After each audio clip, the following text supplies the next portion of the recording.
1991년 12월 25일 모스크바 크렘린의 붉은 깃발이 내려가며 소련은 공식적으로 해체되었습니다. 수십 년 동안 세계를 얼어붙게 했던 냉전이라는 긴 그림자가 그날로 사라졌습니다. 하지만 사람들은 몰랐습니다. 냉전이 끝났다는 사실이 새로운 평화를 의미하는 게 아니라 오히려 더 복잡하고 더 위험한 세계의 시작이 될 거라는 걸. 소련이라는 거대한 균형추가 사라지자 세계는 단숨에 균형을 잃었고 누구도 예상하지 못한 속도로 소용돌이 속으로 빨려 들어가기 시작했습니다.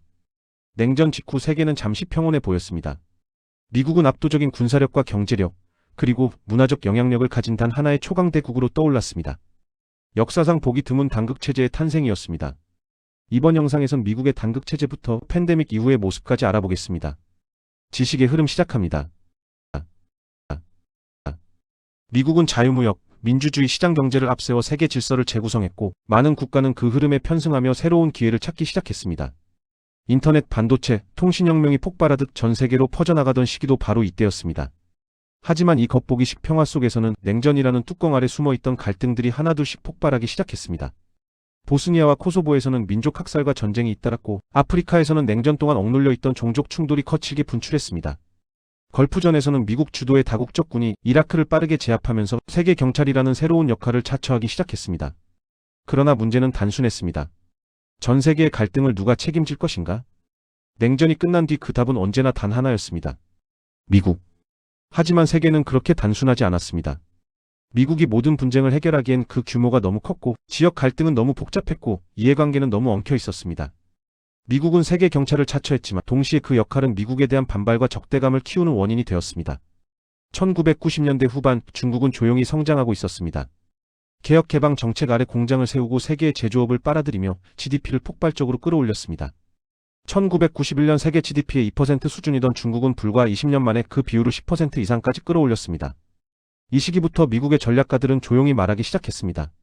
중국은 언젠가 미국의 가장 큰 경쟁자가 될 것이다. 하지만 대부분의 사람들은 크게 신경 쓰지 않았습니다. 그들은 다른 일에 정신이 팔려 있었습니다. 바로 신경제 탁건법을 세계화의 황금기입니다. 인터넷이 세계를 연결하며 자본의 흐름은 국경을 초월했고 미국은 기술, 금융, 군사, 문화에서 압도적 영향력을 행사했습니다. 하지만 2001년 뉴욕의 하늘이 무너졌습니다. 9.11 테러가 일어난 것입니다. 세계무역센터가 연기와 불길에 휩싸여 붕괴하며 단극체제의 절대적 바위처럼 보이던 미국은 처음으로 치명적인 상처를 입었습니다. 미국 본토에서 일어난 최대 규모의 공격이었습니다. 2,977명의 민간인이 사망하고 미국의 안보 시스템은 완전히 흔들렸습니다. 이 사건은 단순한 테러가 아니라 21세기 국제 질서의 방향 자체를 바꿔버린 분수령이었습니다. 미국은 곧바로 테러와의 전쟁을 선포했습니다. 그리고 테러를 지시한 오사마 빌라덴을 찾기 위해 10년 동안 추적한 결과 결정적 단서는 그의 심부름꾼이었고 그를 따라가 파키스탄의 은신처를 찾아냈습니다. 2011년 네이비실팀 6가 밤하늘을 가르고 침투해 건물을 장악했고 마침내 3층에서 빌라덴을 발견해 즉시 사살했습니다. 미국은 신원을 확인한 뒤 그의 시신을 파다에 수장하며 작전을 마무리했습니다. 하지만 이 시기 아프가니스탄과 이라크로 이어지는 전쟁은 전 세계를 또 다른 혼란 속으로 몰아넣었습니다. 전쟁 비용은 천문학적으로 늘어났고 미국의 국제적 신뢰는 시간이 갈수록 손상되었습니다.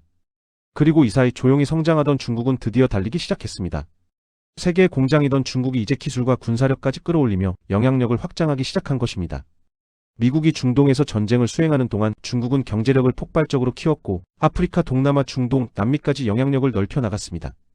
미국이 바쁘게 전쟁을 치르는 사이 세계 권력의 무게 중심은 서서히 이동하고 있었던 것입니다. 2008년 글로벌 금융위기는 결정적인 충격이었습니다. 세계 금융 시스템의 중심인 월스트리트가 무너지자 미국 중심의 세계 질서에 대한 신뢰 역시 흔들렸습니다. 미국의 신뢰도는 추락했고 중국은 그 틈을 파고들며 우리 모델이 더 안정적이다라는 메시지를 세계에 던졌습니다. 많은 신흥국들이 미국식 자유시장 경제가 아닌 중국식 국가자 본주의 모델을 주목하기 시작한 시기였습니다. 유럽도 위기에서 자유롭지 않았습니다. 2010년대 초 유럽 재정 위기가 터지면서 그리스, 스페인, 이탈리아 등이 휘청거렸고 이후 브렉시트는 유럽 통합의 균열을 상징하는 사건이 되었습니다. 이유는 과연 하나의 공동체인가 라는 질문이 유럽 전역을 뒤흔들었습니다. 한편 러시아는 냉전의 패배 이후 서서히 힘을 되찾기 시작했습니다. 푸틴이 등장하며 강경 노선이 강화되었고 조지아 전쟁, 크림반도 합병으로 이어진 러시아의 움직임은 세계에 다시 한번 경고를 보냈습니다. 러시아는 다시 돌아왔다. 중동은 더 복잡해졌습니다. 이라크 전쟁 이후 권력 공백이 생기며 극단주의 조직이 세력을 넓혔고 시리아 내전은 미국, 러시아, 이란, 터키 등 여러 강대국이 얽히는 소규모 대리전의 현장이 되었습니다. 냉전은 끝났지만 새로운 형태의 냉전이 세계 곳곳에서 부활하고 있었습니다. 아시아에서는 다른 변화가 이어졌습니다. 한국과 일본, 대만 등은 반도체 IT 산업에서 세계 경제의 중심으로 떠올랐고, 인도는 세계 인구 1위 국가가 되며 새로운 거대한 시장으로 주목받기 시작했습니다. 이 모든 변화는 미국과 중국의 패권 경쟁이 본격화되는 2010년대의 방향을 결정짓는 중요한 흐름이었습니다. 2010년대 후반 미국은 본격적으로 중국을 견제하기 시작했습니다. 미중 무역 전쟁은 그 시작에 불과했습니다. 이어진 기술 규제, 반도체 공급망 재편, 중국 기업에 대한 제재 등은 세계 경제를 단번에 양극화시켰습니다. 기업들은 더 이상 단순히 어디서 생산할까가 아니라 어느 편의 규칙을 따라야 하는가 라는 질문 앞에 서야 했습니다. 2019년 코비드-19 팬데믹은 세계화를 정면으로 뒤흔들었습니다. 국경이 닫히고 공급망이 붕괴하고 국가들은 각자 도생으로 돌아가기 시작했습니다. 팬데믹 이후의 세계는 이전과 완전히 달라졌습니다. 그때부터 세계는 명확한 방향으로 움직이기 시작했습니다. 다극화. 미국과 중국이라는 두 핵심 축을 중심으로 러시아, 유럽연합, 인도, 중동 강국들이 각각 자신만의 영역을 구축하기 시작했습니다. 냉전 이후 세계는 미국 중심의 질서에 익숙해져 있었습니다. 하지만 이제는 그런 단순한 시대가 아닙니다. 경제, 안보, 기술, 에너지, 문화까지 모든 영역에서 세계는 더 복잡하고 더 예측할 수 없는 패턴으로 움직이고 있습니다. 우리는 이제 전혀 새로운 세계 속에 살고 있습니다. 하나의 강대국이 세계를 이끄는 시대는 끝났고 여럿이 서로 경쟁하고 충돌하는 시대가 시작된 것입니다. 그리고 이 변화는 여전히 진행 중이며 앞으로의 10년, 20년은 지금보다 훨씬 더 급격한 격변의 시대가 될 것입니다. 과거에는 하나의 교과서로 세계를 설명할 수 있었지만 이제는 다양한 패턴, 다양한 세력, 다양한 갈등이 복잡하게 얽히며 새로운 질서를 만들어가고 있습니다.